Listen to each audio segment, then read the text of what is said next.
She turned suddenly and faced her sister. Her eyes were full of hatred.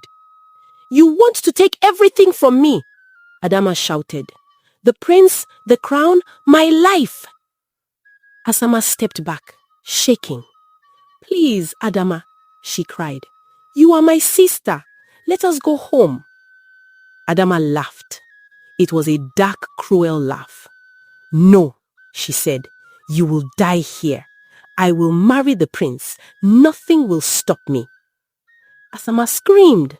"Please, don't do this."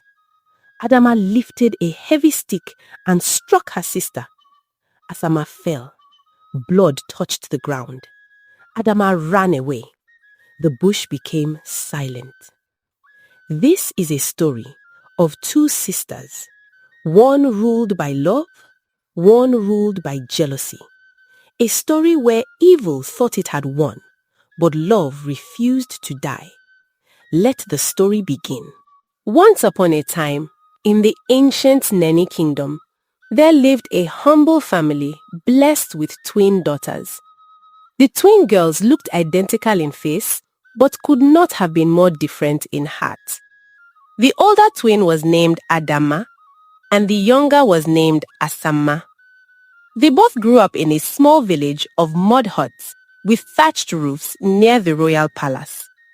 Their father was a farmer who tended to yam and cassava fields, and their mother sold vegetables at the village market. Adama, the first twin, was beautiful, but had a heart as cold as a harmattan morning. She often wore a proud look and spoke with sharp words. Even as a child, she could be selfish and unkind. If someone gave the twins a piece of sweet sugarcane, Adama would snatch the larger piece for herself and leave the smaller chewed bit for her sister. She liked to be praised and admired, and she became jealous if anyone paid more attention to Asama. Asama, the second twin, was equally beautiful, but had a heart warm and gentle like the afternoon sun. She was kind, always ready to help others. If an elderly neighbor needed water, Asama would rush to carry a clay pot on her head to the stream without being asked. She had a sweet smile that made people feel at ease. Villagers often said that Asama's goodness shone through her eyes. Despite Adama's mean ways, Asama loved her twin sister deeply and always tried to please her. From childhood into maidenhood, the differences between the twins became clearer. Adama wanted fine clothes and necklaces of coral beads and got angry if she didn't get what she desired. Asama was content with simple attire and would even give away her own necklace to a friend who had none. Their parents did their best to raise them well, teaching them manners and hard work.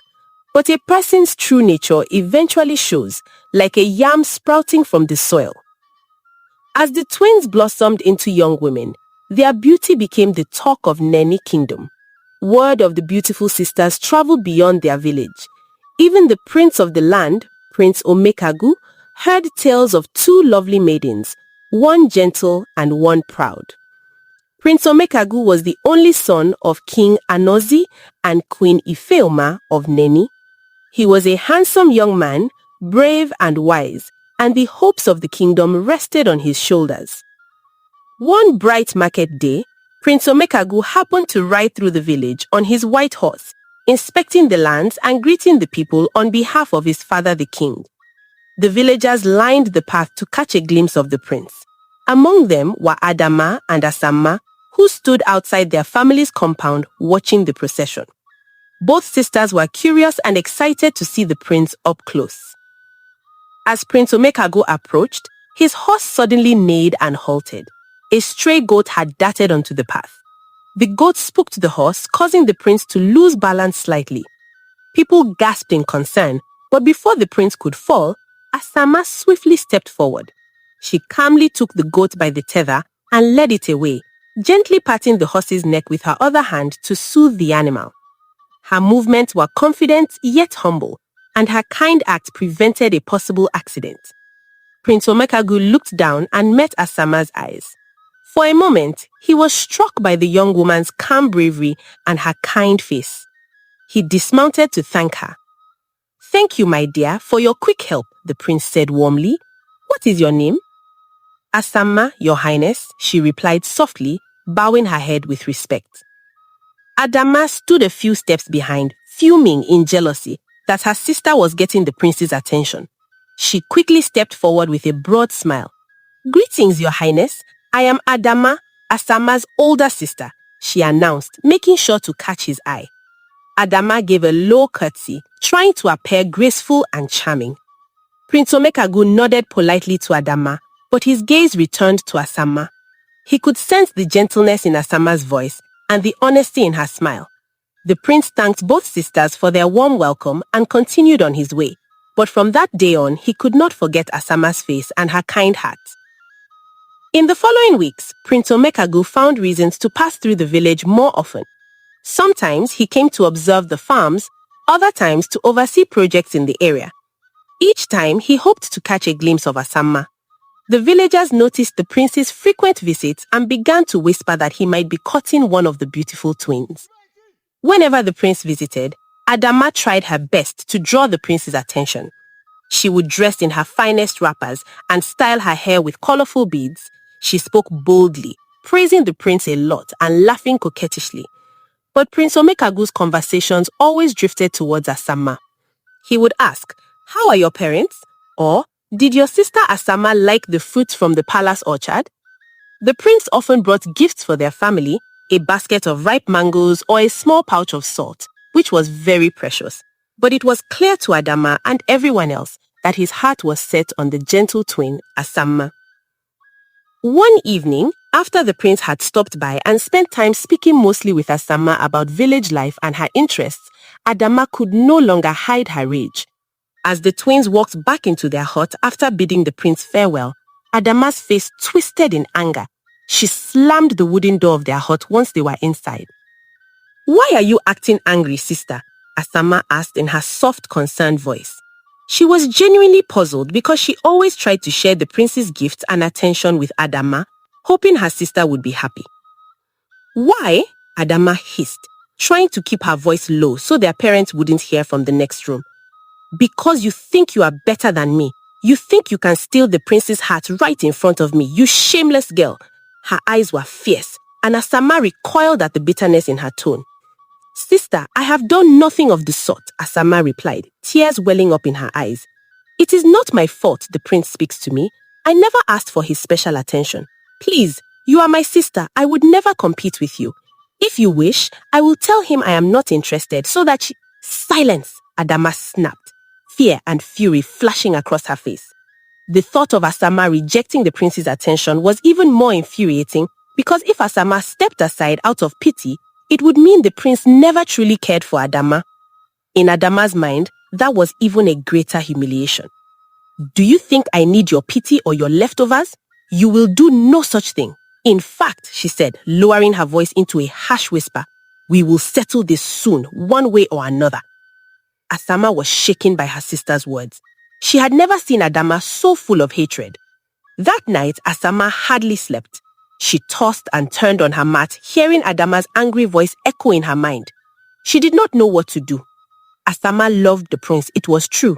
Her heart had grown fond of him with each conversation, and she secretly dreamed of becoming his wife.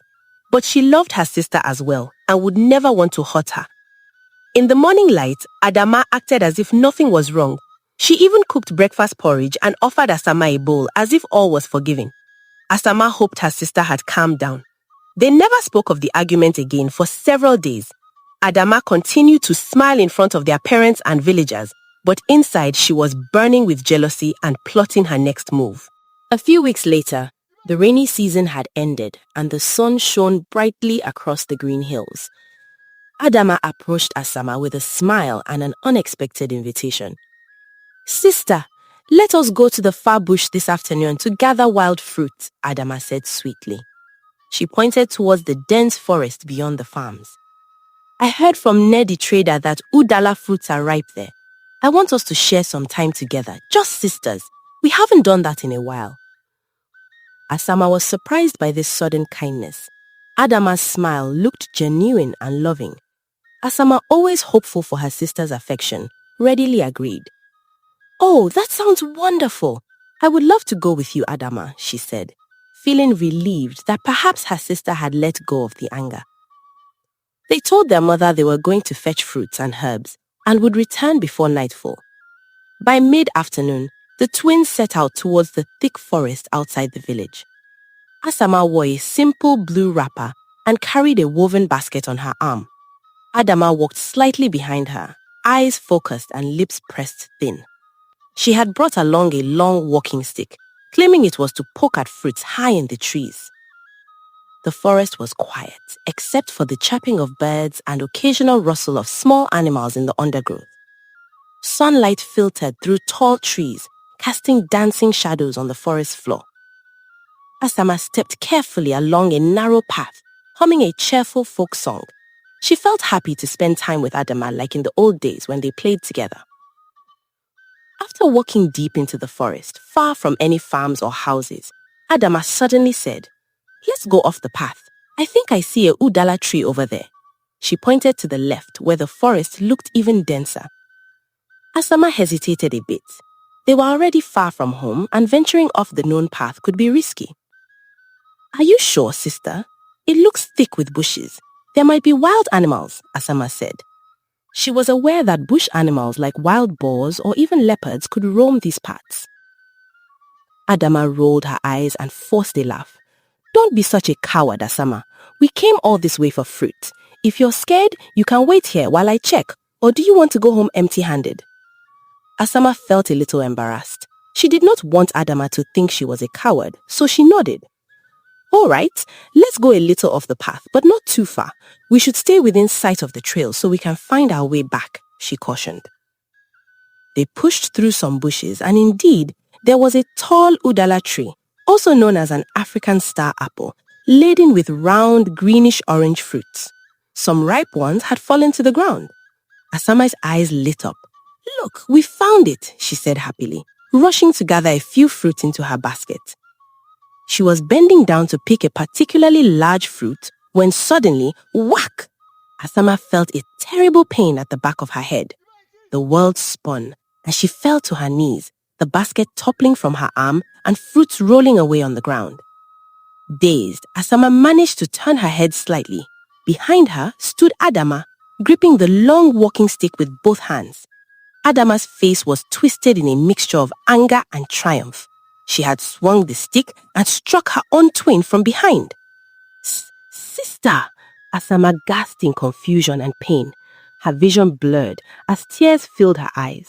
She touched the back of her head and felt warm blood on her fingers. "Why?"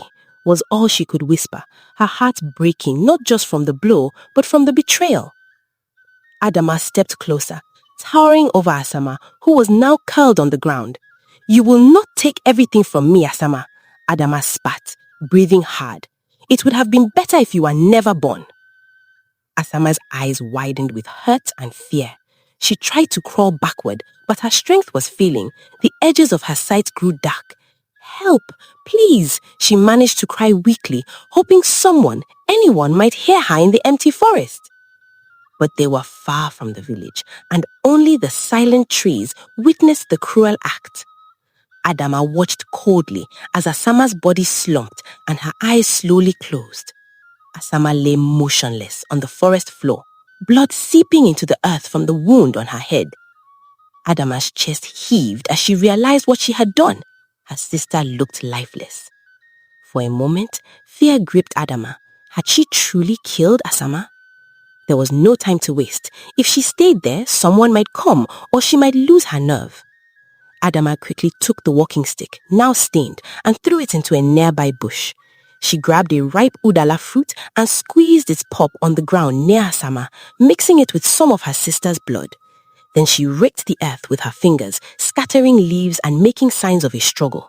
She wanted it to look like a wild animal attack.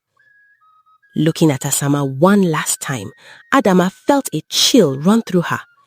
"It is your own fault," she said in a trembling voice as if to convince herself. Then, heart pounding, Adama turned and ran back towards the path, leaving her twin sister unconscious and alone in the deep forest. Adama burst out of the forest, thick tears streaming down her face and her clothes dirty and torn from her frantic run. She stumbled into the edge of the village where a few farmers were walking home from the fields. Seeing her state, one farmer dropped his bundle of firewood and rushed to her side. "Adama, what happened? Where is Asama?" he asked, noticing that Asama was not with her. Adama wailed loudly, drawing more villagers to gather around. She fell to the ground, sobbing and trembling. It was terrible," she cried out. "We were in the forest picking fruit and a wild animal attacked us." Gasps rose from the small crowd. One elderly woman covered her mouth in shock. "A wild animal? Good heavens, what kind of animal? Where is your sister?" the farmer pressed, his voice urgent and fearful. Adama pointed shakily back towards the forest. "It was a leopard, I think. It was so fast," she lied, weaving the story quickly between sobs. In truth, she had not actually seen any leopard, but she knew leopards were one of the few creatures feared in those woods. "It jumped out before we knew what was happening. I ran for help, but it dragged Asama away." She broke into loud crying again. "There was blood, so much blood. I think she is gone." Some of the women who gathered began to cry out in sorrow. Adama's performance was very convincing. Tears ran down her dusty cheeks and her body shook as if in shock. Within minutes, news spread across the village like harmattan fire. Asama had been attacked by a wild beast in the forest. Villagers gathered their lanterns, machetes, and hunting spears. The sun was already dipping low in the sky, but a search party quickly formed to rescue Asama if she was somehow alive, or at least recover her remains. Asama and Adama's parents were among the last to hear the terrible news. A neighbor burst into their hut shouting, "Come quick, something has happened to one of your daughters in the forest." Their mother's heart nearly stopped. "Which daughter? What happened?" she cried, grabbing the neighbor's arm. "It's Asama. Adama came back saying a wild animal attacked them and dragged Asama away," the neighbor said, voice trembling. "Asama? No, God forbid," their father shouted, his eyes wide with shock and denial. He and his wife ran toward the forest where they saw villagers lighting torches and lanterns even as dusk settled. Adama was sitting on the ground near the forest path, being fanned with a cloth by a neighbor as she pretended to be weak from the ordeal. When she saw her parents, she let out another wail. "Mama, Papa, I'm sorry, I'm so sorry." She rushed to hug them, sobbing onto her mother's shoulder. Her mother was crying too, clutching Adama tightly. "Where is your sister? Where is Asama? Please take us there." I tried to save her. I tried," Adama choked out, looking into her mother's eyes. "It all happened so fast. I only managed to get away. If I hadn't run, I would have died too." She buried her face in her hands. Their father's face was ashen. He gently but firmly pulled Adama by the arm. "Show me where it happened. Now, we must find Asama." Adama nodded and led a group of strong youths and hunters back into the forest with her parents following close behind. Night was falling, and the forest, which had seemed calm earlier, now appeared menacing with every shadow possibly hiding danger.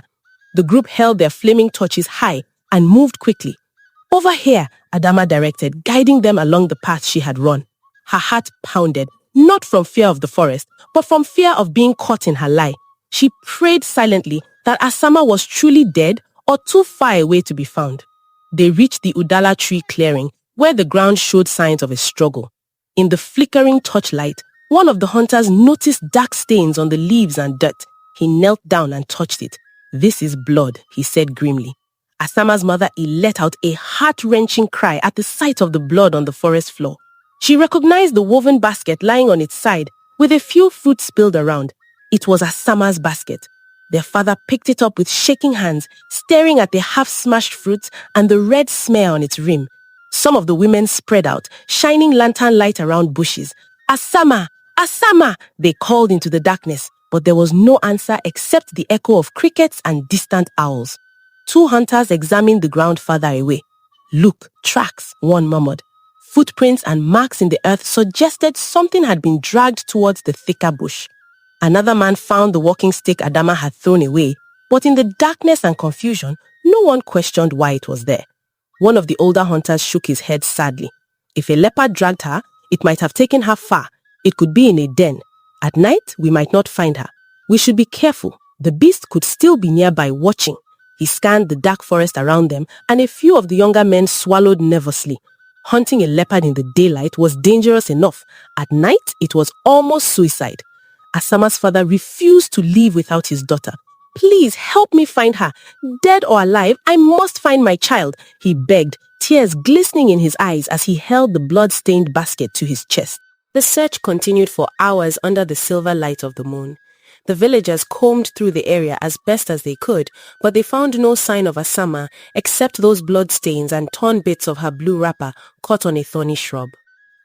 At last, near midnight, the chief of the search party, the oldest hunter, approached Asama's father. "We have done all we can tonight. It is dangerous to continue. We will come back at first light and search again, I promise." Asama's mother was weak with grief, barely able to stand. Adama stayed by her side, pretending to comfort her, though she carefully avoided looking at the bloody leaves on the ground for fear her face might betray her guilt. "Mama, we should go home. It's not safe here," Adama whispered gently, playing the role of the concerned daughter. Reluctantly, Asama's parents allowed themselves to be led back to the village, their hearts heavy with despair. Some villagers remained at the forest edge throughout the night, keeping vigil and stoking a bonfire in case Asama miraculously found her way out, injured but alive. But nobody emerged from the dark woods. When the cock crowed at dawn, another search party prepared to venture out. The prince himself arrived on horseback at first light when news reached the palace overnight. Prince Omekagu's eyes were red and filled with worry.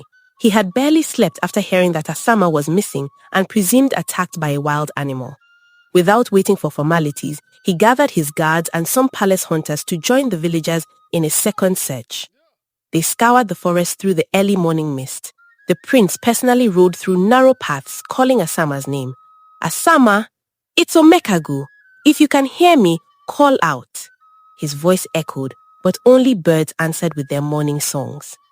Meanwhile, far deeper in the forest, beyond where the villagers had searched, a seasoned hunter named Ikenta was quietly checking the animal traps he had set the previous day. Ikenta came from a neighboring village called Umuike, a few hills away from Neni Kingdom's borders. He often ventured far in search of game.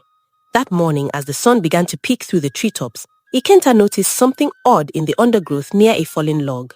He approached carefully, spear in hand, thinking it might be a sleeping animal.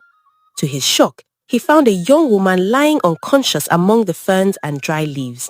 It was Asama. Her face was pale, her blue wrapper smeared with blood and dirt. Flies buzzed around the head wound which had dried blood on it. At first, Ikenta feared she was dead, but as he knelt and placed a hand near her nose, he felt a faint warm breath. She was alive, though barely.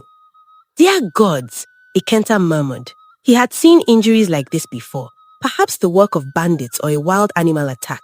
He knew he had to act quickly if she was to survive. Gently, he lifted Asama into his strong arms. Although Ikenta was a stranger to her, he moved with the tenderness of a father. Asama moaned softly, her head rolling against his chest, but she did not wake. Ikenta carried Asama through the forest toward his own village of Umuike. It was a long trek, but he was used to walking miles with heavy game on his back. Carrying this young woman, who was limp and light from her suffering, only strengthened his resolve to save her. By midday, Ikenta reached Umuike.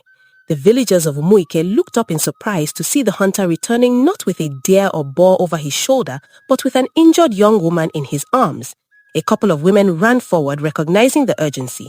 One of them was Ikenta's wife, Odoziaku, a kind woman with a nurturing spirit. "What happened? Who is she?" Odoziaku asked, worry lines creasing her forehead as she guided her husband to lay the stranger down on a mat outside their hut under the shade of a mango tree. "I found her in the forest, hurt badly," Ikenta explained, already reaching for a calabash of water. "I don't know her name or where she's from. There was blood. It looks like maybe an animal attacked her or something worse. She needs care." Odoziaku immediately called out to her oldest daughter, "Neka, bring some clean cloth and the pot of herbs from the shelf." Neka, who was about 18 and as quick as a rabbit, darted into the hut. She came out with strips of clean cloth and a clay pot containing a mixture of healing herbs their family used for wounds. Together, Ekenta and Odoziaku cleaned Asama's wound carefully. Odoziaku washed away the dirt and dried blood from the young woman's scalp and face, revealing a deep gash on the back of her head. As they walked, a few neighbors gathered around offering help or just murmuring in concern. Some fetched more water, others helped shoo away flies. Asama's eyes remained closed. At one point, she stirred and cried out softly in pain when Odoziaku applied a stinging herb paste to the wound. "It's all right, daughter. You are safe," Odoziaku whispered reassuringly, though she doubted the unconscious girl could hear her. Ikenta's children watched with wide eyes. Nneka looked at the girl close to her own age and felt a pang of empathy, wondering who she was and what had happened to her. Ikenta's younger sons, 15-year-old Obidike and 10-year-old Obere, stood at a distance whispering to each other. They had never seen their father bring a human being like this before. Over the next 2 days, Asama remained very weak. She floated in and out of feverish sleep in the hunter's home. Odoziaku fed her small spoonfuls of broth and water. The family took turns wiping her face with cool cloths when she burned with fever at night. They were determined to help this stranger heal, for it was the right thing to do. Back in Neni Kingdom, the search for Asama officially ended after 2 full days of fruitless effort. The prince's men and the villagers combed every reachable part of the forest, but found nobody. Only the blood-stained clearing and some scraps of her torn blue wrapper bore witness to the tragedy. Eventually, the king sent word that further search was hopeless if even the prince and the best hunters could not find her. They all believed poor Asama was dead, perhaps taken by the leopard to some hidden lair or eaten by other wild beasts. It was a time of great sorrow in Neni. Prince Omekagu was devastated by the loss. When the search party finally disbanded, the prince rode back to the palace with a heavy heart. He could still smell the damp earth and iron scent of blood that had clung to the forest air. In his mind, he kept seeing Asama's smiling face, now lost to him forever. The prince locked himself in his chambers for days, refusing food and comfort. He had truly loved the kind-hearted maiden, and now she was gone in such a gruesome way. In the twins' family compound, grief hung thick. Neighbors and relatives came to mourn with them, sitting on mats and weeping. Asama's mother could not be consoled. She wailed and rolled on the ground, tearing at her wrapper in despair. "My daughter, my sweet daughter, she is gone, just like that," she cried over and over. Asama's father was quiet and hollow-eyed, blaming himself for letting the girls go unaccompanied. He couldn't stop staring at the empty mat where Asama used to sleep, his tears falling silently.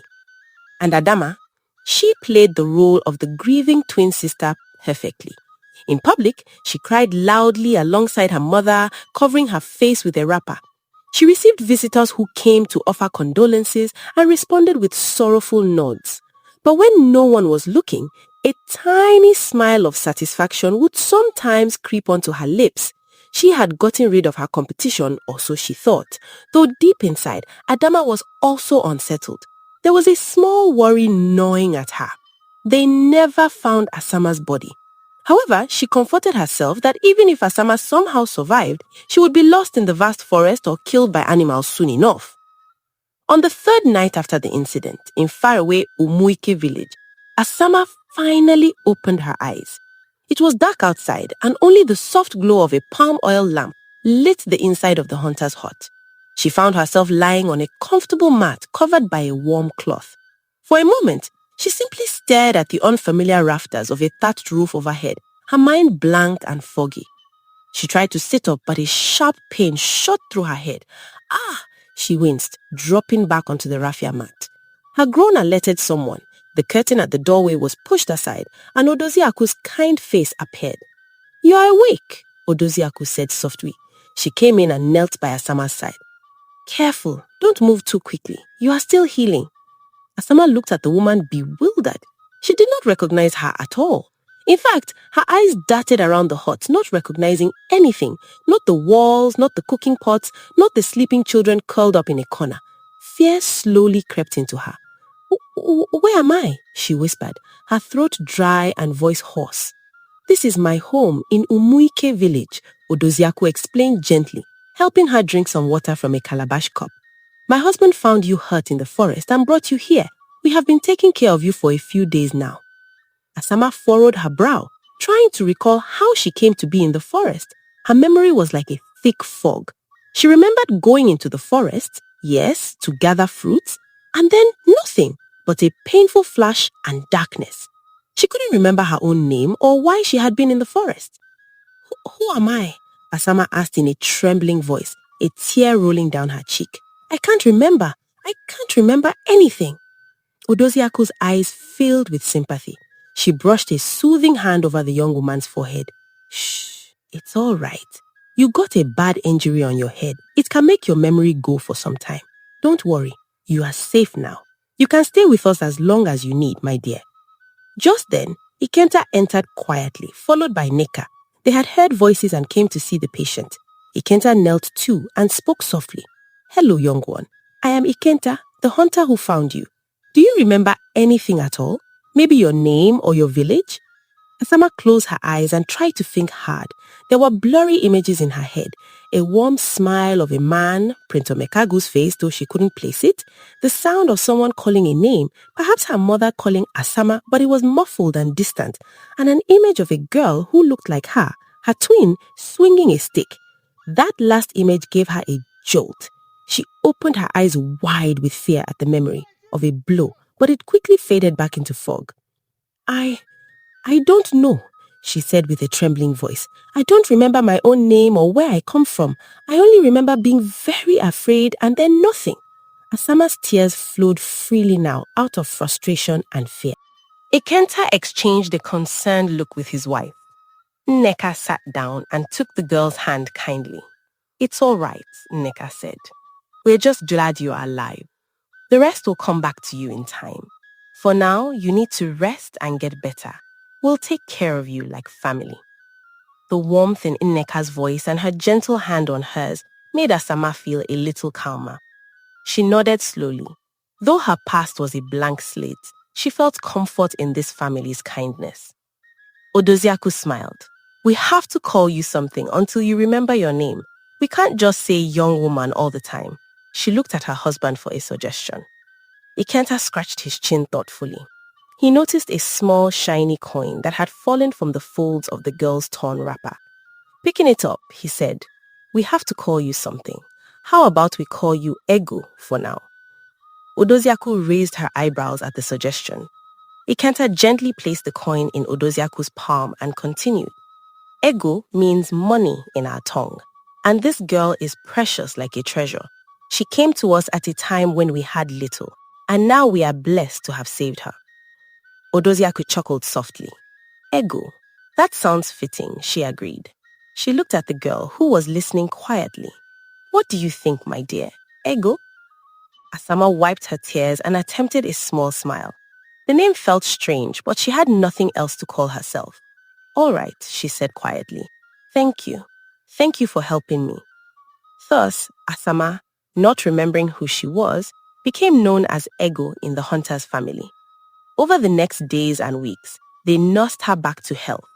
She remained weak and spent most days resting on the mat or sitting outside under the mango tree for fresh air.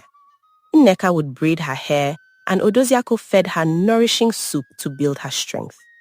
Each day, Ikenta would ask gently if she recalled anything new, but Asama's memory remained stubbornly lost. The villagers of Umuike grew fond of the polite young woman with no memory. They speculated about her origins. Some thought she might be from a faraway land. Others whispered she could be a spirit in human form because it was uncommon for someone to simply lose all memory. But her warm smile and willingness to help with small chores as she recovered soon endeared Ego to everyone. In time, she stopped worrying constantly about the past she could not recall and started to accept her new life with gratitude. Back in Neni Kingdom, however, Asama was mourned as dead. A small burial ceremony was held after about a month, of searching and no sign of her. Because there was no body, the ceremony was symbolic. The family placed her favorite shawl and a carved wooden comb she loved into a box and buried it in the village graveyard. The villagers gathered to pay their respects. People cried and spoke of how good-hearted she had been. Adama wore white mourning clothes and threw herself dramatically on the ground during the funeral rites, screaming Asama's name to show her grief. Only Adama knew that beneath that act, her heart felt little remorse. She believed her problems were over for good. Prince Omekagu did not attend the symbolic burial. He was too heartbroken to face it. Instead, he spent that day alone by the river where he had once walked with Asama on a sunny afternoon, talking about dreams and hopes. He threw a white lily flower into the water as tears slid down his cheeks, whispering goodbye to his beloved Asama. The kingdom gradually moved on, as people do, after a tragedy. But the prince's life would never be the same again, and neither would Asama's, though her new chapter had just begun in a village that did not know who she truly was. Days turned into weeks after Asama's symbolic burial. Prince Omekagu remained a shadow of his former self. He performed his duties in the palace mechanically, but his warmth and laughter were gone. The entire palace felt the gloom of the prince's heartbreak. The king and queen grow worried as they watch their only son fall into despair. At first, Adama kept a respectful distance, pretending to be deep in mourning. But as time passed, she began to see an opportunity to get what she had always wanted: the prince's love and the life of a princess. She reasoned that since Asama was believed dead, there was no one else in her way except the prince's own grief. One morning, Adama decided to visit the royal palace under the guise of showing concern.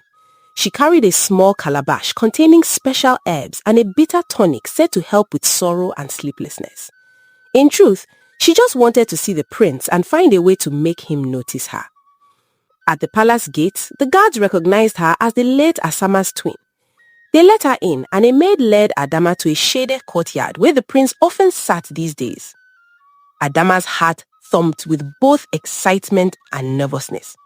How would the prince react to seeing her? Would his feelings for her sister transfer to her now? She found Prince Omekagu sitting alone on a wooden bench, staring off into space. He looked thinner and tired, with dark circles under his eyes. The lively spark in his eyes had dimmed. Adama approached softly. "My prince," she said, bowing her head, "I hope I'm not disturbing you." Prince Omekagu blinked and looked up. For a split second, seeing Adama's face was like seeing a ghost. The twins were so identical. His heart jumped, thinking it was Asama. Then reality hit him and the pain returned. "Oh, it's you, Adama," he said flatly.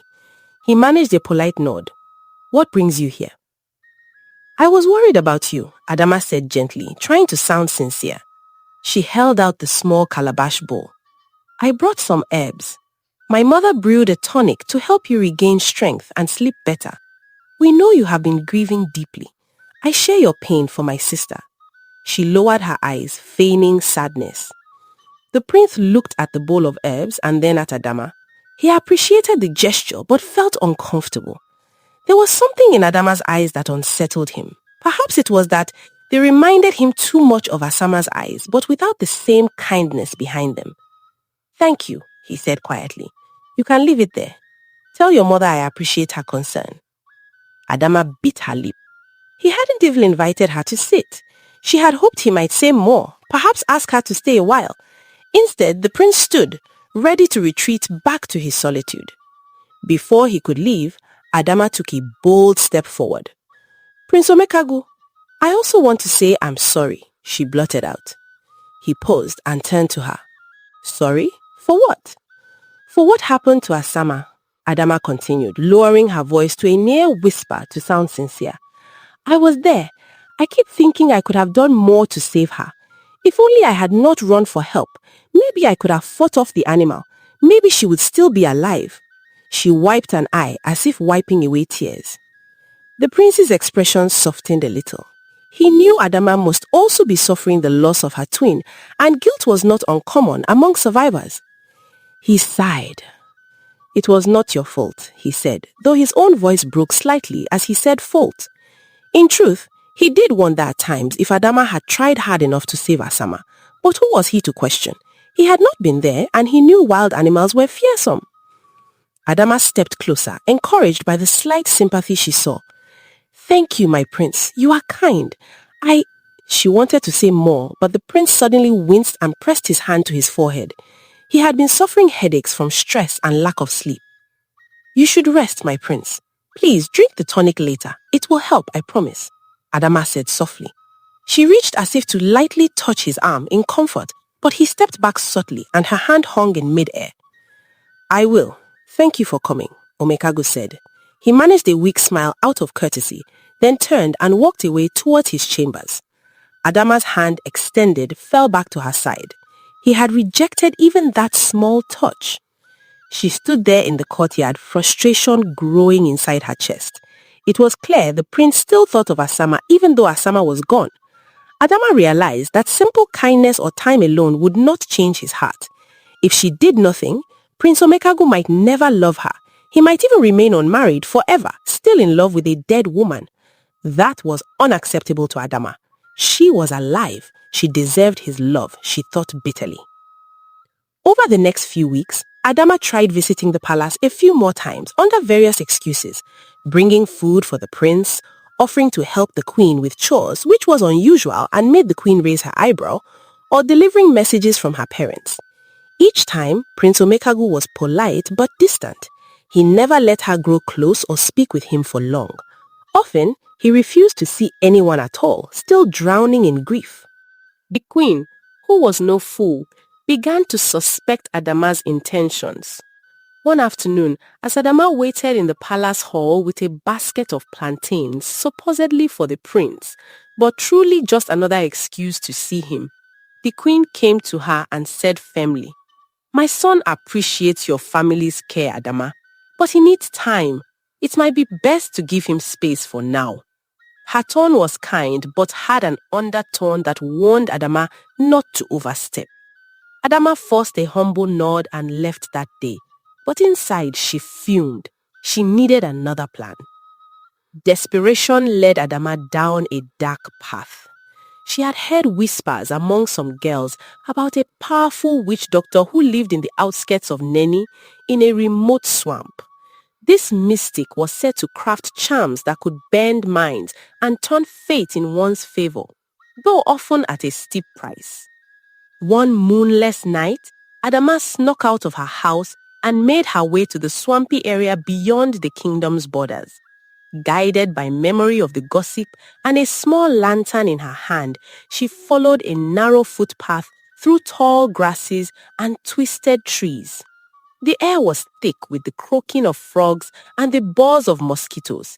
As she went deeper, strange carved wooden figures hung from tree branches, clattering softly in the night breeze, signs that she was entering the territory of the witch doctor.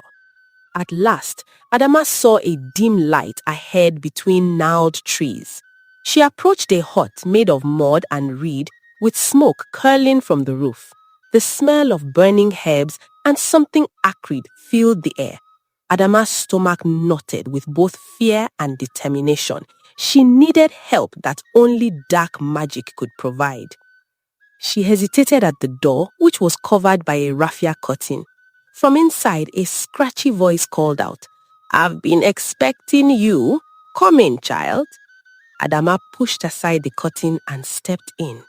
The interior was lit by candles and a small fire in a clay pot. Dried animal skins and bundles of herbs hung from the ceiling. In the center sat the witch doctor, a frail old man with white painted markings on his face and a necklace of animal teeth around his neck. His eyes were cloudy but seemed to see right through Adama. He motioned for her to sit on a low stool. Adama did as she was told, clutching her hands together nervously. How did he know she was coming? Perhaps her determination was so strong it led him to sense her. Before she could speak, the old man began humming and tossing a few cowrie shells on the floor. He studied their pattern intently and then gave a low chuckle. "Ah, a tangled web of love and envy lies in front of me.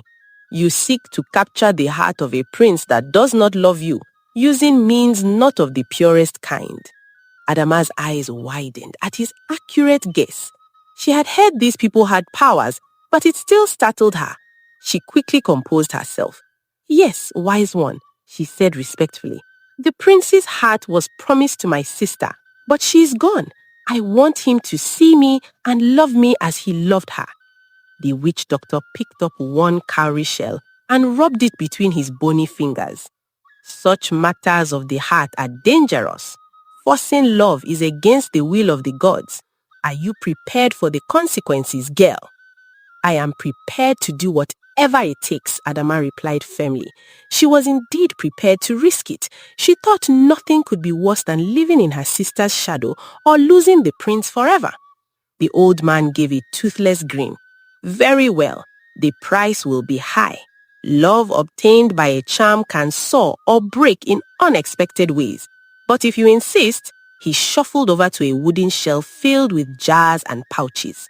With careful hands, he measured out some crushed herbs and strange powders into a small tortoise shell.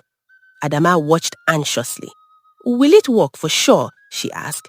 The witch doctor shot her a warning look. Do not interrupt. He spat into the mixture and stirred. Then he held the bowl over the candle flame while muttering incantations under his breath. The mixture began to emit a greenish smoke.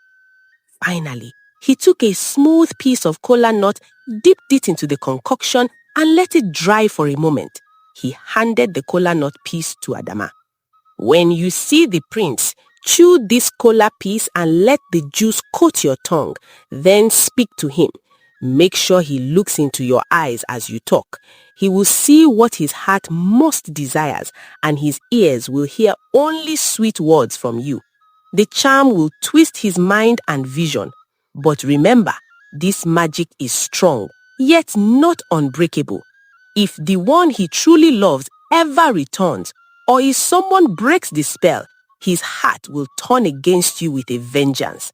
Also, you must never abuse the charm's power for any other purpose, or it will backfire. Adama barely paid attention to the warnings. Her mind danced at the thought that Prince Omekagu could be hers within days. She eagerly reached out for the enchanted kola. I understand, she said quickly. She then handed the witch doctor some items as payment: a white hen, a length of red cloth, and a small bag of coins, items he had demanded when she first inquired about his services. They were all she had of value. The old man accepted them and waved her off with a final caution. Go and do not return to blame me for what comes after. Your choices will be your undoing or success. Clutching the kola nut charm, Adama hurried back through the swamp and darkness towards home. Her heart pounded, not with fear now, but with excitement and wicked glee. She kept the kola carefully wrapped in a plantain leaf to preserve its moisture as instructed. The very next day, Adama learnt the prince would be at the village square in the late afternoon to address some matters of local trade. It would be a public appearance, but perhaps she could get a moment alone to speak with him. She prepared herself, wearing a somber expression as befitting someone still in mourning, but making sure to dress neatly in a beautiful patterned wrapper and beads that accentuated her beauty. At the square, a small crowd gathered to see Prince Omekagu and a couple of his guards discussing with traders about prices and supplies. The prince still looked rather solemn, but he was functioning better now, throwing himself into work to distract from heartbreak. When business was concluded, Adama seized her chance. She approached as the crowd dispersed and greeted him. Your Highness, may I have a word? She asked softly. Prince Omekagu looked somewhat surprised to see her in that setting, but did not want to be rude. All right, but I have little time, he said. He stepped a bit aside from his guards to hear her. Adama's hand trembled slightly inside the fold of her wrapper, where she had hidden the kola nut piece. She pretended to cough and brought a hand to her mouth, slipping the kola nut inside. She chewed it quickly. The taste was bitter and strange, but she forced herself to bite down and let the juices spread over her tongue. Her heart was thumping so loud she was sure the prince might hear it. She swallowed the bitter pulp and then began to speak. My prince, I know you still mourn Asama, she said, making sure he was looking into her eyes. As Omekagu glanced at Adama, something very odd happened. He blinked in confusion. For a moment, he thought perhaps his eyes were playing tricks. Adama's face seemed to shimmer. Her eyes, which were the same brown as Asama's, suddenly held the exact warmth and spark he remembered in Asama's gaze. Her smile, he could swear it, looked like Asama's gentle smile. Even her voice as she spoke next sounded melodious and comforting like Asama's voice. He stared, captivated and bewildered. The charm had taken hold. Adama continued, unaware of exactly what he was seeing, but noticing his change in expression. My prince, I also loved Asama dearly. She was my sister, my twin. But I cannot let you suffer alone. You do not have to. Perhaps in time, we can heal together. She reached out and lightly touched his hand, a gesture she wouldn't have dared before. Prince Omekagu did not pull away this time. Under the witch doctor's spell, his grief and pain were being overwritten by enchantment. He looked at Adama and no longer saw the proud, slightly harsh young woman he used to see. Instead, he saw everything he loved about Asama. In his eyes, it was as if Asama lived on in Adama, or that Adama was the one he had truly loved all along, and he had simply mistaken her for her sister before. His mind swirled with confusion and sudden affection. Adama gently pressed, seeing the softening in his eyes. You are not alone, Omekagu. I am here for you. I have always been here. She squeezed his hand. The prince felt a surge of warmth and relief as the charm twisted his emotions. Adama, he said slowly, almost wonderingly, I never noticed before how alike you are to Asama. It's as if I am seeing you clearly for the first time. Adama nodded, tears, of joy, not sorrow, brimming in her eyes as she played along. Yes, see me for who I am. I care for you deeply. I cannot replace my sister, but my heart can still love you as she would have. In that enchanted, vulnerable moment, Prince Omekagu felt a new certainty. He believed he had been blind by focusing only on Asama's death, when in fact, here was Adama, alive and willing to love him. Perhaps fate meant for him to be with Adama all along. His face broke into the first genuine smile anyone had seen in months. You are right, he said softly, reaching up to cup Adama's cheek tenderly. To him, even her face now looked as gentle as Asama's. We can heal together. We have both lost someone dear, but we still have each other. Adama's heart leapt. The charm was truly working beyond her expectations. It felt almost easy how his demeanor changed, how softly he gazed at her now. She leaned her face into his hand and closed her eyes briefly, feigning deep emotion while actually triumphant inside. The prince took a deep breath, feeling a rush of affection and belonging. Adama, he said more confidently, thank you for opening my eyes. I don't know how I didn't see your goodness before. You have been so caring through all of this. He believed his own words. Even though in truth, Adama's visits had been self-serving, the charm made him recall them as tender and compassionate gestures. Prince Omekagu suddenly felt that life might have hope again. In this enchanted haze, an idea took root in him and he saw no reason to delay happiness any longer. In a move that shocked everyone present in the square, the prince dropped to one knee in front of Adama. Her breath caught. Was this really happening, and so quickly? People around who had not yet left stopped and stared at the prince kneeling on the dusty ground. Adama, he said, looking up at her adoringly, you have shown strength, courage and love in my darkest time. Will you make me happy again? Will you marry me and be my princess? A collective gasp rose from the few villagers and traders still nearby. Adama herself was momentarily stunned by the sudden proposal, but she certainly did not want to waste the opportunity. She pretended to be overwhelmed, covering her mouth in astonishment, then nodded vigorously. Yes, yes, my prince, I will marry you, she answered, her voice filled with feigned innocence and joy. Prince Omekagu stood and in front of everyone embraced Adama tightly. The guards exchanged baffled looks, and whispers spread rapidly. The prince has proposed to Adama, the twin of his late beloved. Some were happy that the prince might find joy again. Others felt something was strange about the whole affair happening so fast. But none could deny the evidence of their own eyes. Prince Omekagu looked happy again. By the time the news reached the palace that evening, The king and queen were astonished. They had expected that if their son ever married, it might be years later, perhaps to some other princess or after healing from his loss. Instead, here he was declaring he wanted to marry Adama at once. The queen confronted her son in private, worried that grief had driven him to rashness. "My son, I know you have been in pain, but are you sure about this?" Queen Ifeoma asked gently. "Adama, she is your lost love sister. It is all very sudden. You only just buried Asama not long ago."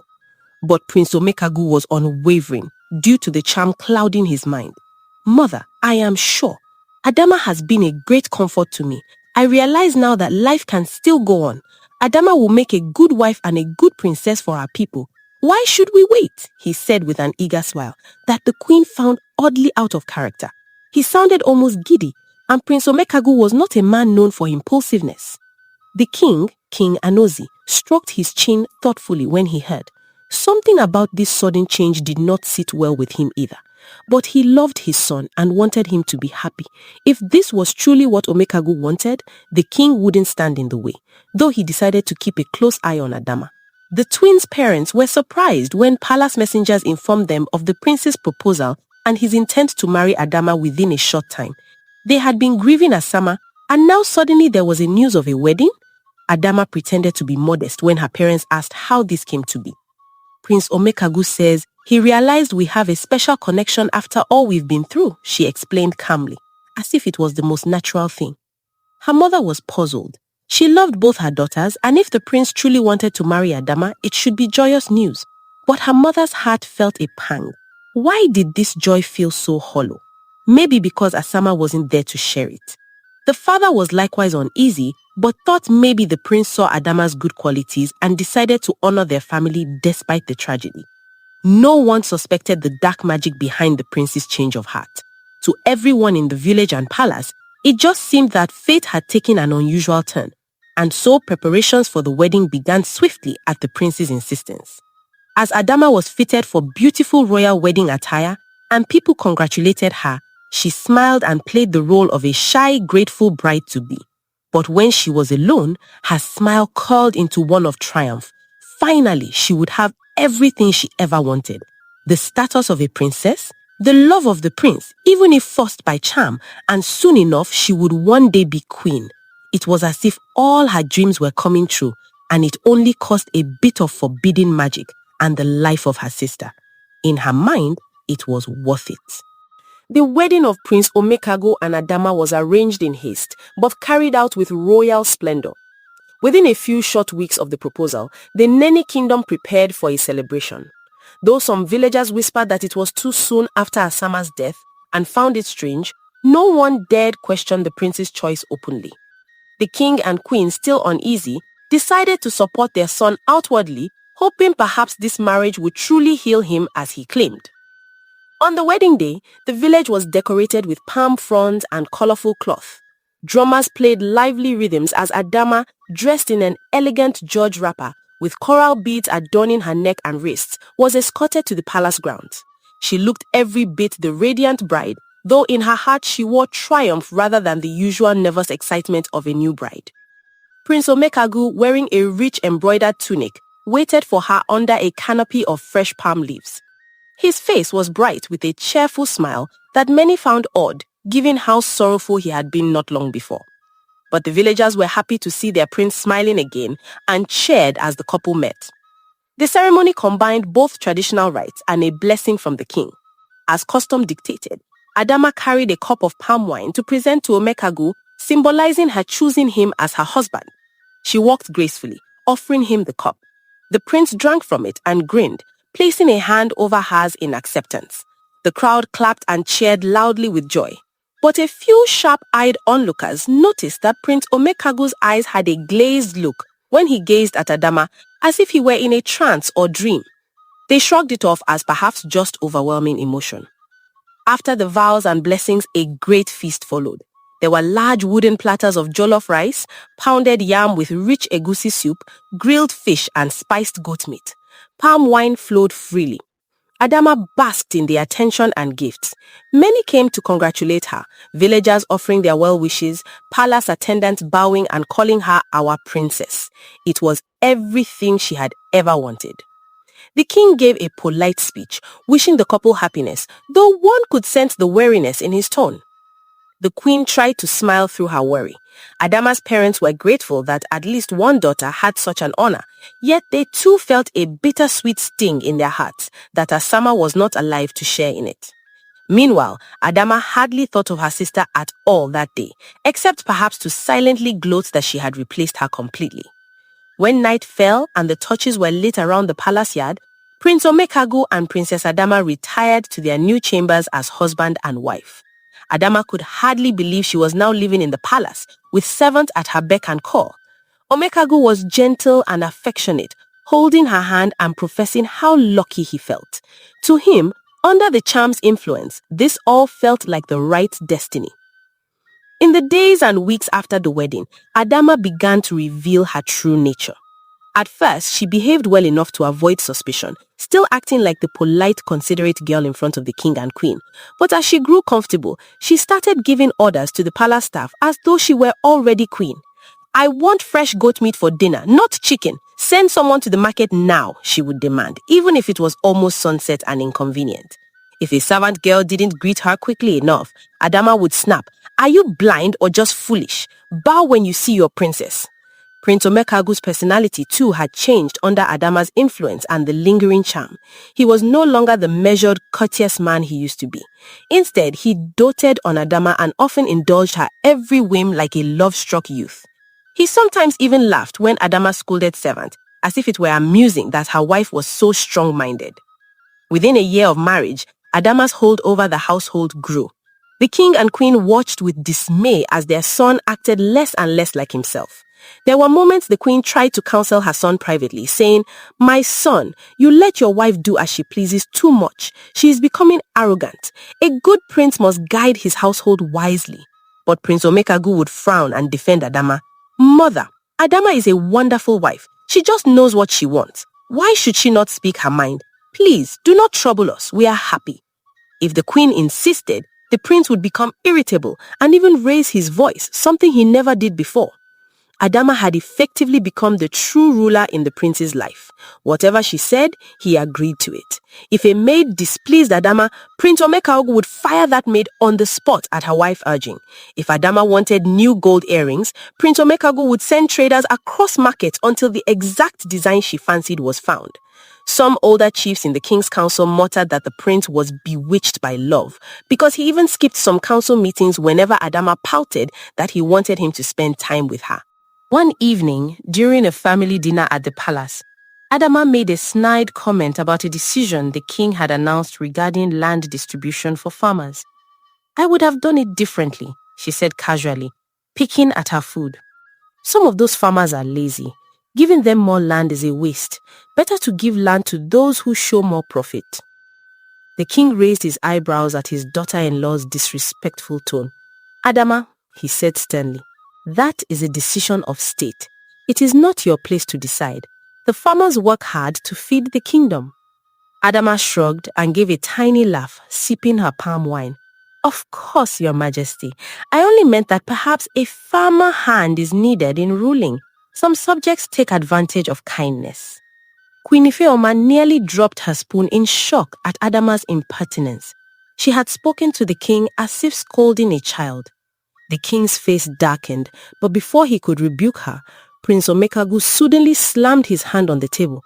"Father, she's only speaking her mind. There's no need to be upset," Omekagu said loudly.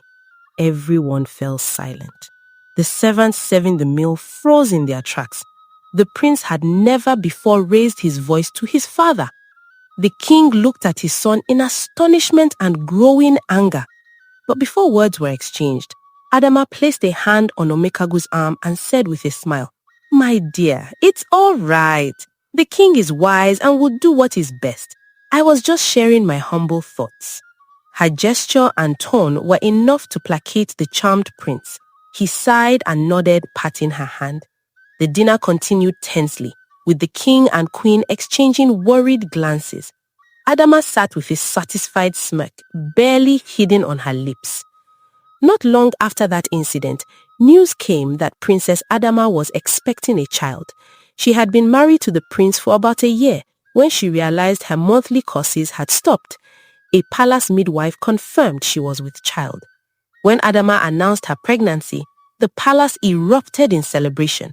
The king and queen, despite their misgivings about Adama, were genuinely overjoyed at the prospect of a grandchild, an heir to carry on the lineage.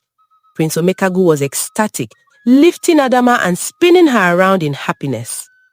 During her pregnancy, Adama used her delicate condition to further control the household.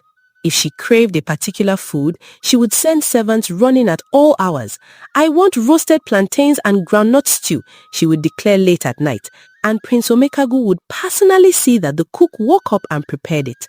If anyone protested that she should not eat certain things or should rest more, Adama would snap, "Are you a doctor?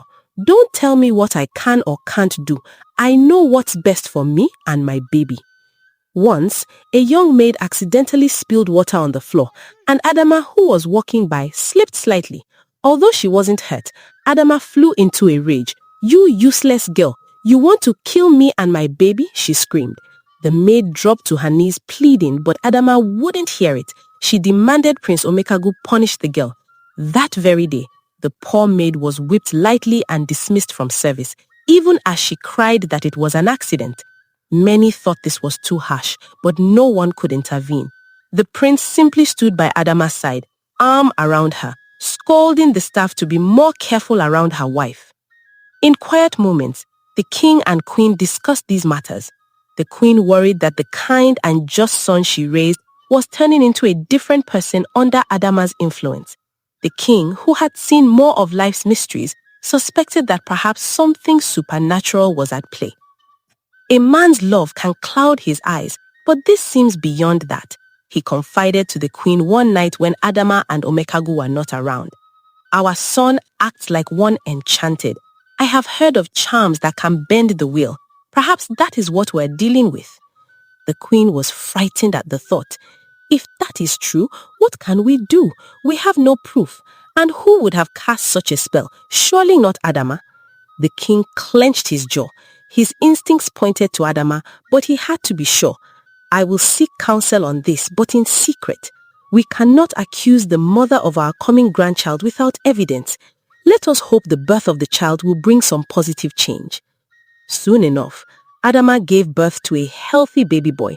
The child was named Chiadi Akobi, meaning God is greater than the heart. They nicknamed him Chiadi.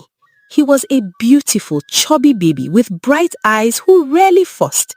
The entire kingdom rejoiced at the birth of the prince's son. There was a grand naming ceremony on the 8th day after his birth. Even Adama managed to appear humble and grateful during the ceremony, accepting gifts and blessings for the child. For a while, it seemed like the tension in the palace eased. Baby Chiadi's laughter was a delight that melted even the king's and queen's hearts. They spent time with their grandson, and Adama, occupied with her infant, toned down her public displays of temper. Many hoped that motherhood would soften her. However, as Chiadi grew from a baby into a toddler, Adama's mean spirit did not disappear. If anything, she became more assertive in palace affairs. Prince Omekagu remained deeply under her charm, always supporting her decisions even when they were unwise or cruel. Adama would sometimes override the king's commands by convincing Omekagu to do things her way. For instance, if the king decreed that tribute of yams should be distributed to the poor during harvest, Adama would tell Omekagu in private that those yams should instead be stored or sold to buy her new furniture. Then the prince would argue with his father and the plan would change. Small frictions like this became common. Adama also seemed to grow resentful of the king's authority. In her eyes, King Onozi's existence was a barrier. If Omekagu became king, she would be the queen over all, and no one, not even the old king or queen mother, could question her. Dark thoughts crept into her mind. One day, when Chiadi was about 3 years old, Adama visited the same witch doctor in the swamp, inquiring about a poison that could make someone sleep and not wake up. But the old man refused this request, warning her, "You already carry blood on your hands and magic in your shadow. Tempting further fate will bring ruin." Angry but cautious, Adama decided not to act immediately against the king. Instead, she focused on keeping Omekagu firmly under her control, and she encouraged him to belittle his father's decisions at every turn, hoping the king might eventually yield power out of frustration or age. Prince Omekagu's behavior grew more erratic under this pressure. Sometimes he acted almost childish, throwing a fit if something didn't go Adama's way or pouting if the king opposed him.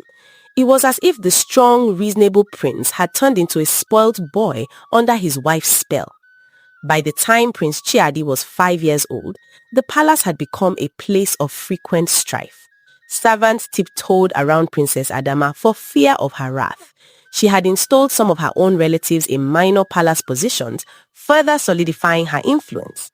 The king endured this disrespect silently most times, but it wore on him. The queen had taken to spending more time in prayer and quiet sadness, avoiding clashes with her daughter-in-law and hypnotized son. In his desperation, King Anozi finally sought out a wise seer from a distant land. Under the guise of visiting an old friend, the king traveled to consult this diviner about the troubles in his household. The seer, an old woman with eyes milky from blindness but sight beyond the physical, listened as the king described the sudden change in his son around the time of his marriage and how his bride controlled him. The seer threw kola nuts and cowries and then spoke. "A dark veil lies over your son's spirit. Enchantment holds his heart. The one who cast it shares his bed and smiles with deceit. But fear not, for the charm will break when that which was lost is found. His true love will return, and only then shall your son be free and whole again." The king's heart pounded as he heard this. True love returns? Could it mean Asama? But she was dead, or was she?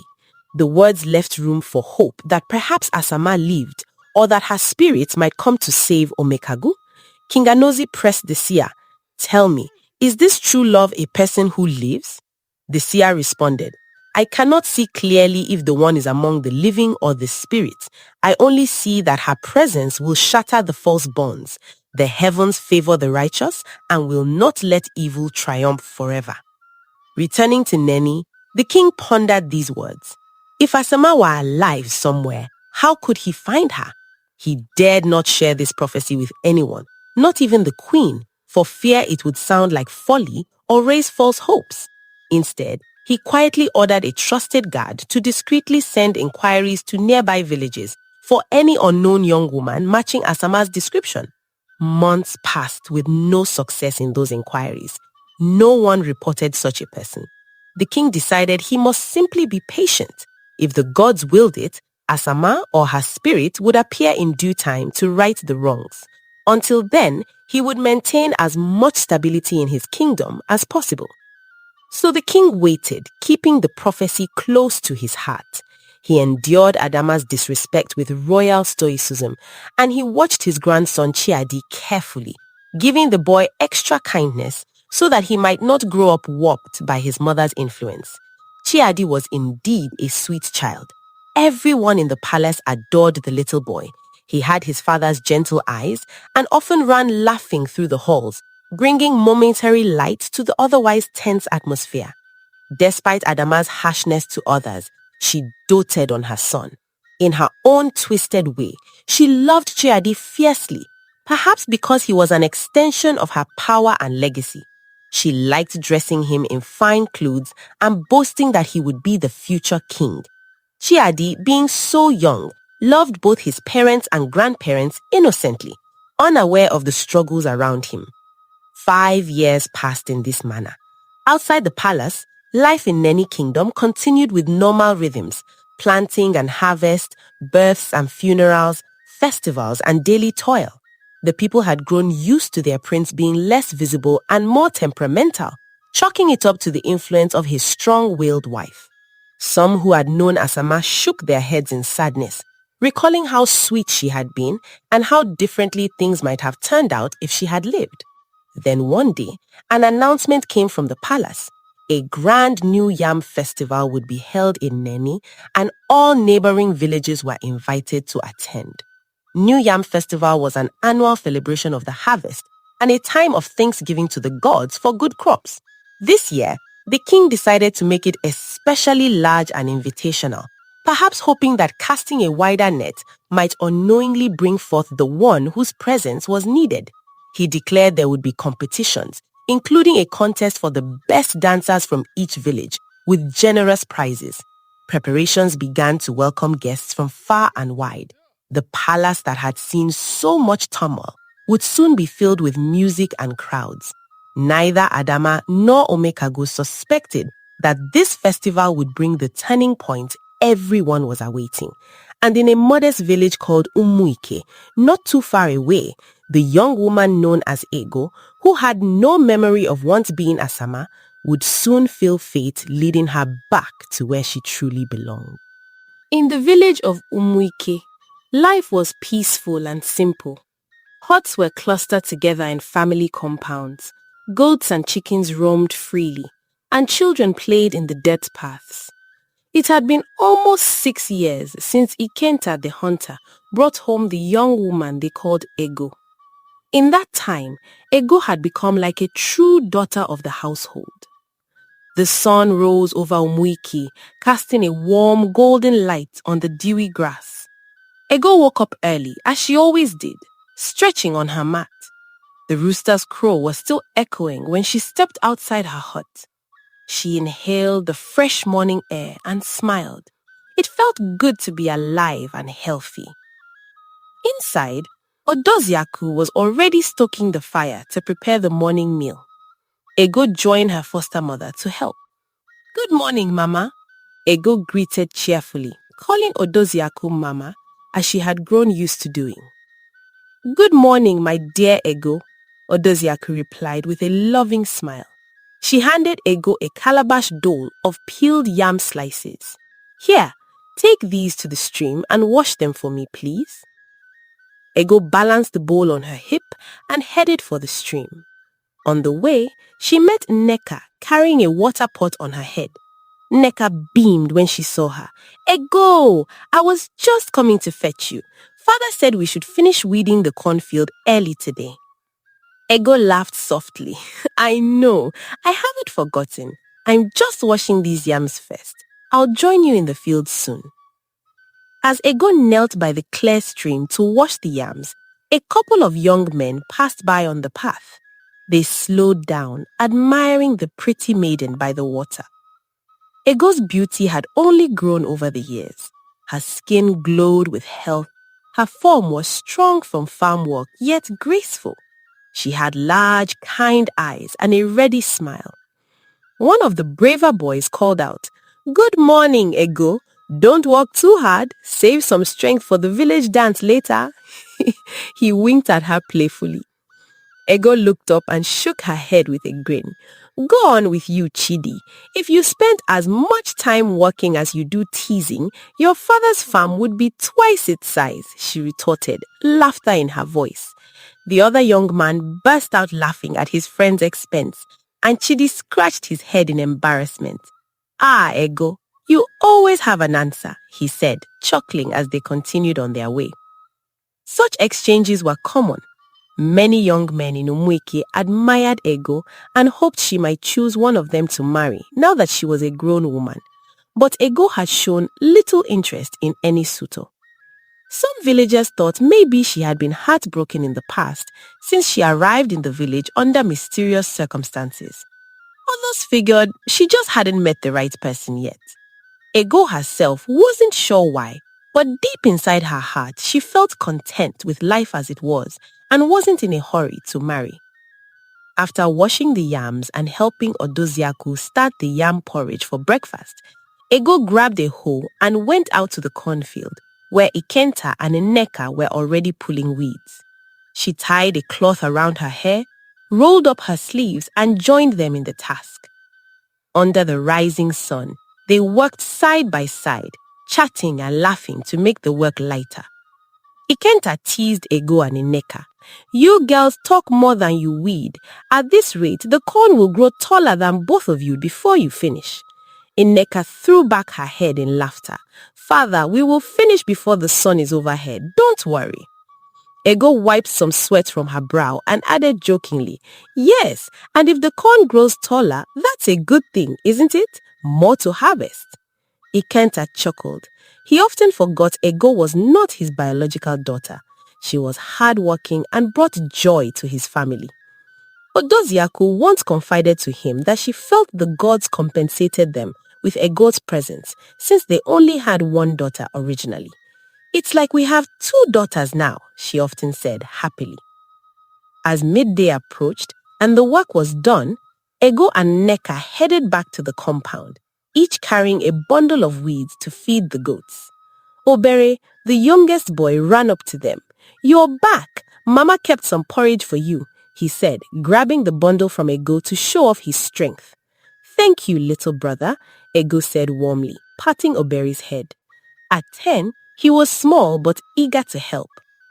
Inside, the family gathered for the noon meal. They sat on mats under the shade of a large tree, sharing the yam porridge with slices of fried plantain. As they ate, the conversation turned to the upcoming New Yam Festival in Neni. News had reached Umuike through a traveling trader that all neighboring villages were invited for a big celebration. Neka's eyes shone with excitement. I heard there will be a dance competition. They said we should send our best dancers to represent Umuike. Ikenta nodded between mouthfuls. Yes, the town crier from Neni will likely come soon to officially invite our village. We must decide who to send for the dance and what gifts to bring as tribute. Odoziaku smiled. I remember attending the New Yam Festival in Neni once when I was newly married. It was grand. The king and queen were very hospitable.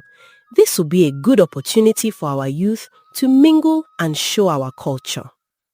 Neka nudged Ego playfully. Ego, you know you have to dance. You are the best dancer in our village. Everyone says so. Ego felt a flutter of nerves and excitement. She did love dancing. In the evenings, when villagers gathered round the fire to tell stories and sing, Ego would often lead the maiden dances. She had a natural grace and rhythm that made her a joy to watch. If the elders choose me, I will do my best, she replied modestly. Ikenta grinned. Oh, I'm sure you will be chosen, Ego. Just don't forget us little people when you are getting praised by kings and princes, he joked. Ego giggled, not catching the irony that a prince had once indeed praised her dance long ago. I could never forget my family, Papa, she said sincerely. That afternoon, just as expected, a town crier from Neni Kingdom arrived in Umuike. He walked through the village beating a gong and proclaiming in a loud voice, Hear ye people of Umuike, His Royal Majesty King Anozi of Neni invites all to the great New Yam Festival taking place in 2 weeks' time at Neni. Come and celebrate the harvest. All villages are called to bring their best dancers for the competition and their best yams as offering. There will be prizes and merriment for all. Villagers emerged from their huts to listen, excitement buzzing among them. The town square became filled with chatter as people discussed making the journey and who would represent Umuike in the dance. The village headman and elders convened that evening to decide on the delegation to Neni. Ego and Neka, along with a few other talented youth, were called to the elders' hut. An elderly chief cleared his throat and announced, We have chosen 4 maidens and 4 young men to perform the traditional dances at Neni. Ego and Neka, he nodded towards them, you two shall lead the maidens. 2 others, Ola and Kamsi, will join you. For the young men's dance, we have Chidi, Uchenna, and 2 others. Practice well, my children. Remember, you carry the pride of Umuike with you. Yes, elder, we will make Umuike proud, Ego and the others responded in unison, bowing respectfully. As they left the meeting, the chosen dancers were giddy with excitement. Ola and Kamsi, the two other girls, immediately linked arms with Ego and Neka, chattering about costumes and dance steps. We should start practicing our sequence every evening, Ola suggested. Definitely, Neka agreed. We want to be in top form when we arrive. Who knows what the other villages will bring? I heard the people of Abala have a very energetic masquerade dance. Ego smiled quietly as her friends talked. A strange mixture of excitement and anxiety swelled in her stomach. Going to Neni? It would be the first time she had left Umwike since she was found. She had heard of Neni Kingdom often, of its grandeur and the royal family, but she had no memory of ever being there. Yet, something about the name Neni tugged at her heart, like an old forgotten song trying to play in her mind. That night, after supper, villagers gathered in the open square for their usual storytelling session around a big bonfire. But this time, it turned into a spontaneous dance practice session. The drummers brought out their drums and began to beat a familiar festival rhythm. Ego and the other chosen maidens danced in the firelight while the villagers clapped along. Their bare feet stomped the dust in unison and their waists swayed gracefully to the beat. Ego laughed as she spun and moved, losing herself in the music. This was where she was happiest, dancing freely, bringing joy to others. At one point, old Mama Udoka, known for her sense of humor, called out, "Ego, don't go and dance too well in Neni. They might decide not to let you come back to us if you steal all the prizes." The villagers laughed. Ego, catching her breath, replied with a grin, "Mama Udoka, I will dance well, but I promise to return. Who else will help you pound your fufu if I don't come back?" More laughter echoed into the night. As the day of the festival neared, Ego and Neka prepared their attire. They used their savings from selling plantains and pottery to buy some pretty beads and new wrappers from the local market. Ego chose a lovely bright blue wrapper with tiny white patterns, which reminded her vaguely of something from her past. She did not realize it was similar to one she had owned as a Sama. Neka opted for a deep green wrapper that complemented her warm brown skin tone. They each threaded colorful beads for their hair and neck, wanting to look their best. Odoziaku helped Ego braid her hair neatly and decorate it with a string of shiny red beads on the morning they were to depart. "You look beautiful, my daughter," Odoziaku said, admiring her handiwork and Ego's radiant face. "Remember to dance from your heart and enjoy yourself. And stay with the group. Don't wander off alone in the big town." Ego hugged her foster mother. "I will, Mama. I will be careful." Ikenta handed Ego a small woven pouch. "Inside are some herbs for good luck and strength," he said. "Also a little dried meat for the road. It's a long walk to Neni." "Thank you, Papa," Ego said, feeling a surge of gratitude. She looked around at her adoptive family, Ikenta, Odoziaku, Neka, Obidike, and little Obere, who was pouting that he couldn't go along. "I will make you all proud, I promise." A delegation of about 20 people set out from Umuike. The dancers, a few drummers and flutists to accompany them, some elders to present gifts to the Neni king, including baskets of yams and a goat, and a number of villagers who just wanted to attend the festivities. They walked along a dirt road in high spirits, singing call and response songs to keep their steps lively. The journey took several hours on foot. They passed through lush landscapes, lowland forests and streams, and rolling hills. The sun climbed higher, but the excitement of the group hardly waned. Along the way, the dancers practiced some steps in motion and exchanged friendly banter with people from other villages who joined the road, also heading to Neni. As they got closer to Neni, Ego began to feel a slight flutter in her chest. The road was becoming wider and more traveled. They started seeing other groups converging, villagers from places like Abala, Obiene, and others, all dressed in their best, carrying yams or other farm produce as gifts, some leading goats or chickens to present to the king. It was a colorful procession of many communities headed towards one destination. By late afternoon, the walls of Neni town came into view.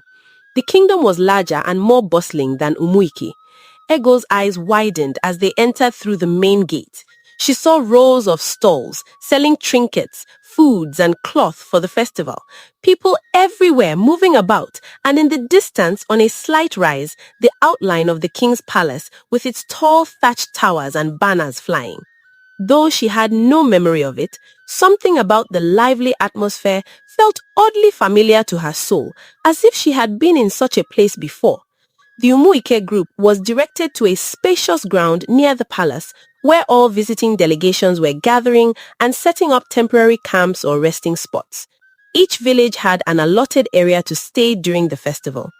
As they settled down, stretching their legs and refreshing themselves with water, a royal attendant came by to welcome them and show where they could change and prepare for the dance competition scheduled for the next day. Ego helped Neka and the others unpack their simple costumes and props. They planned to wear their new wrappers with matching beads and paint patterns with white chalk on their arms and waists for the dance. That evening, the visitors were given food by the royal kitchens, steaming porridge and boiled yam with spicy sauce to show hospitality. Ego ate with her friends under the stars, chattering about the grandness of the palace they glimpsed and the number of people around. When it was time to sleep, Ego found she was restless. She stepped a little away from the sleeping area to gaze at the twinkling lights of the palace not far off. She could hear faint sounds of drumming and music in the distance as some early festivities were going on. Something about the rhythm of those drums tugged at her memory like a half-remembered lullaby. She placed a hand subconsciously on her chest. Why did her heart ache with a mix of excitement and an unexplainable sadness here?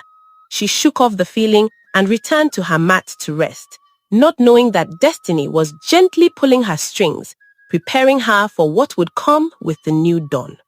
At last, the day of the New Yam Festival dawned bright and clear. The morning air in Neni was filled with the aroma of roasting yam and the sound of distant drums as preparations kicked into full gear. Villagers from all around milled about the palace grounds, dressed in their finest traditional attire.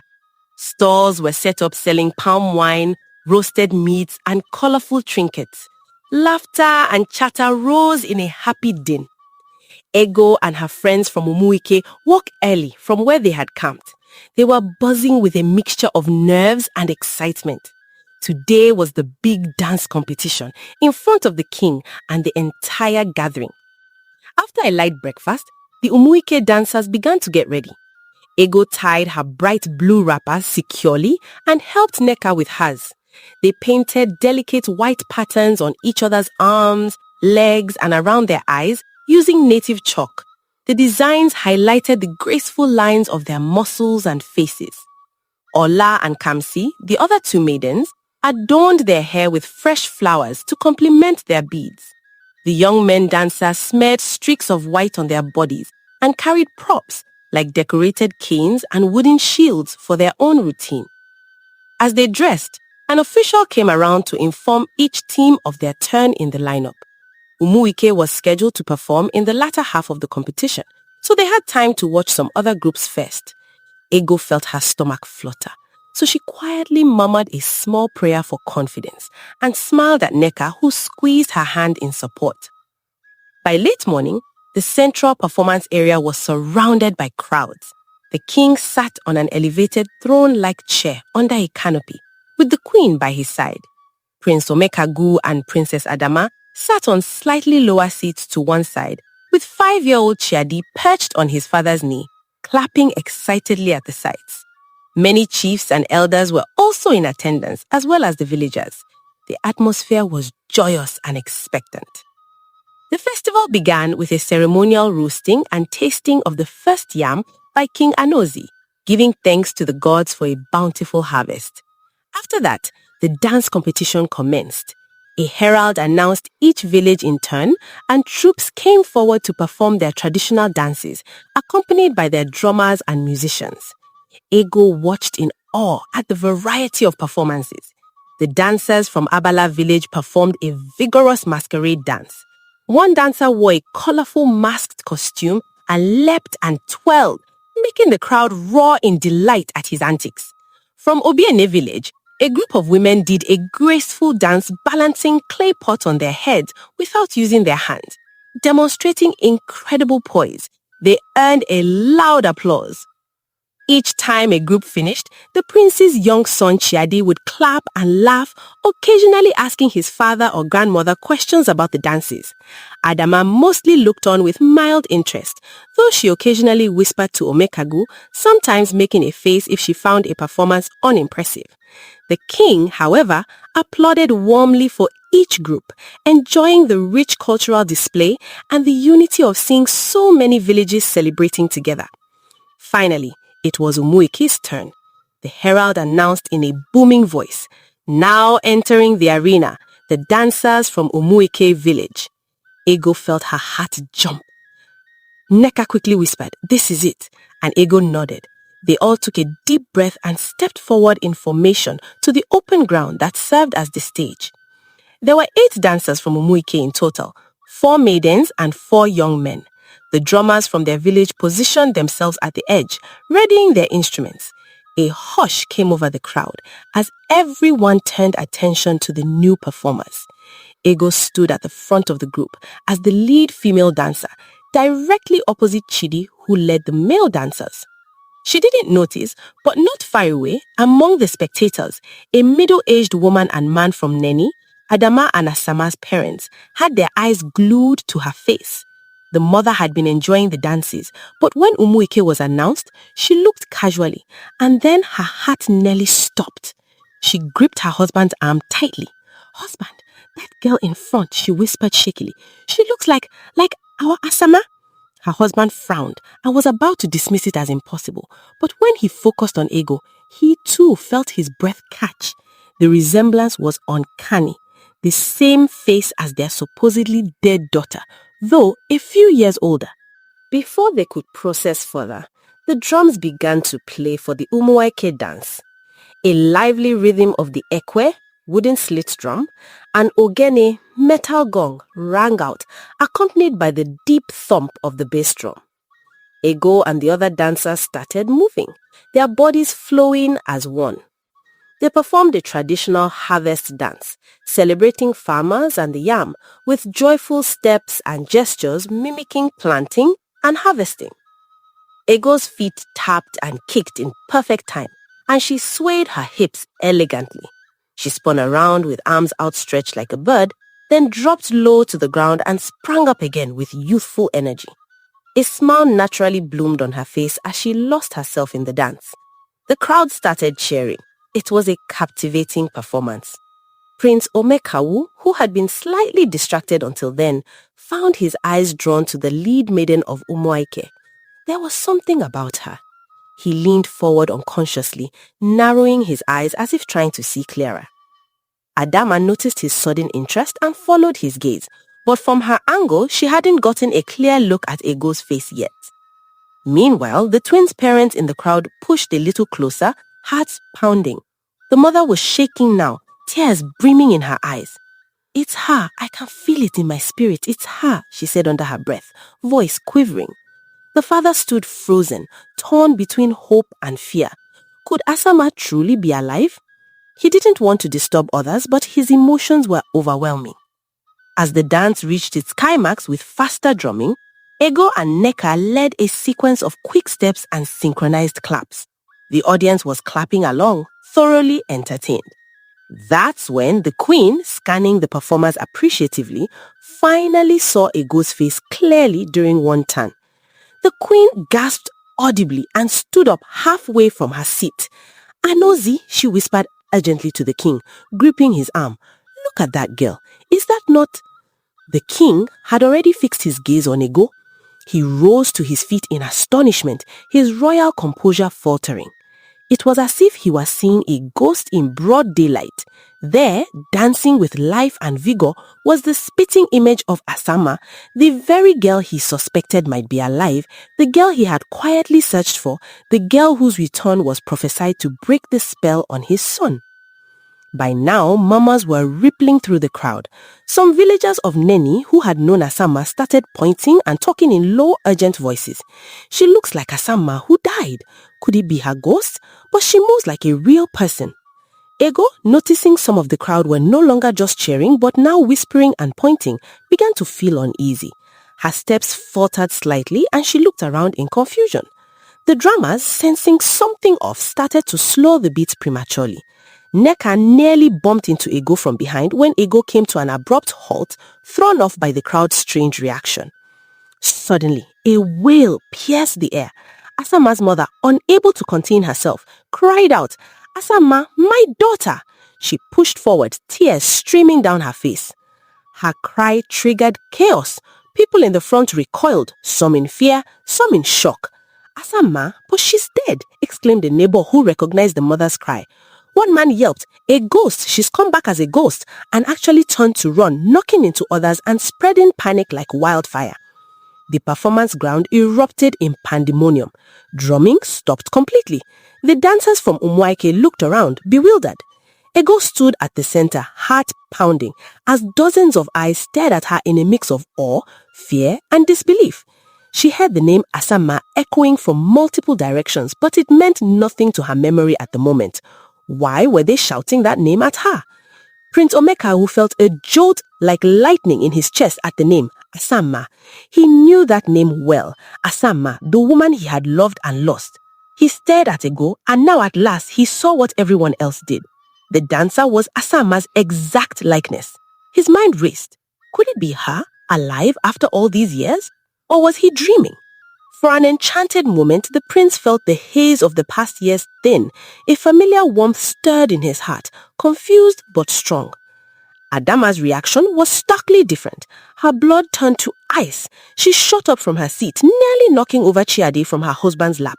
The queen quickly steadied the child. Adama's eyes were wide with terror. From her vantage point now, she saw clearly what had alarmed everyone. The lead dancer's face was exactly that of her twin sister, Asama. Her lips trembled. No, that's impossible," she whispered. Her mind wailed. This must be a ghost, a vengeance-seeking spirit come to punish her. Fear, like she'd never known, gripped her belly. Ego found herself stepping back as a wave of villagers surged forward, some trying to get a better look at her, others trying to flee from the ghost. The elders of Umuiki rushed into the fray, confused and protective, positioning themselves around their dancers. Nneka grabbed Ego's hand tightly, eyes wide. "Ego, what is happening? Why are they calling you Asama? Who is Asama?" Nneka asked, alarmed and baffled. I don't know," Ego stammered, her heart pounding in her ears. She felt extremely dizzy. All the shouting, the name, the intense stares, it was overwhelming her senses. Her vision blurred with tears of confusion and anxiety. Prince Omekagu, overcome with the need to know the truth, took a few steps forward from the dais. He had handed Chiadi to the queen and was now moving as if in a trance towards the direction of Ego. Adama noticed and frantically grabbed his arm. "No, don't go near her," she hissed, her voice high with panic. "It's a trick. It's not real. Stay away."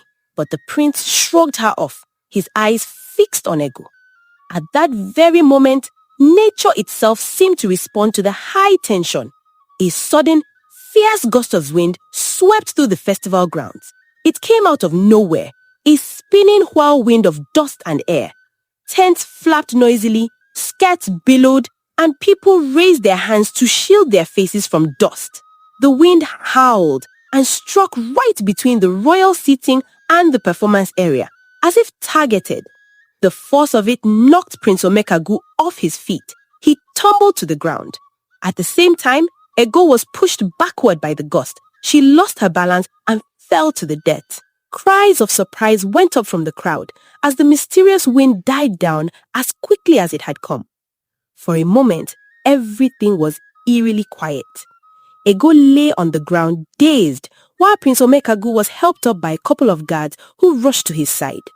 The king held on to his hat, which nearly blew away, and looked around in astonishment at the sudden squall that had disrupted the scene. People whispered about the wind. Was that the gods doing? A sign. Some even said the ghost brought the wind, or her spirit is angry. As the dust settled, Ego slowly sat up on the ground. Her head was spinning, not only from the fall, but also from a sudden onslaught of images flashing through her mind. When the wind hit, It was as if it blew open a sealed chamber in her memory. She saw a vision of the crying woman who had called out. The woman's face triggered something. "Mama?" Ego whispered uncertainly to herself. Other memories flooded in rapidly. She saw the village of Neni, as if in a dream, herself and Adama as little girls playing by that very palace, chasing each other around a courtyard. She saw a handsome young man, Prince Omekagu, smiling at her by a riverbank, and her own heart filling with love. Then, darker memories. Walking in a forest with Adama, a sudden sharp pain at the back of her head, Adama's furious face above her as she collapsed. Ego gasped, eyes wide. At the same time, Prince Omekagu, now back on his feet, felt as if a veil had been lifted from his mind. He blinked, looking at Adama, who stood nearby with a frantic expression. Something was different. He no longer saw Asama's face superimposed on her. He saw her as she truly was, and all the memories of the past 5 years, the haze, the unnatural obsession, came into sharper focus. He remembered loving Asama, then suddenly shifting affections to Adama right after a conversation. It was like waking from a long dream. He realized something was terribly wrong with how he had come to marry Adama, although he couldn't quite piece together why yet. Prince Omekagu's eyes then turned back to the figure of Ego, who was now being helped to her feet by Neka and one of the Umuike elders. She was looking around with a new light of recognition and also anger and hurt in her eyes. Omekagu's heart pounded as he took a hesitant step forward and spoke in a trembling voice that broke the silence. "Asama, is that really you?"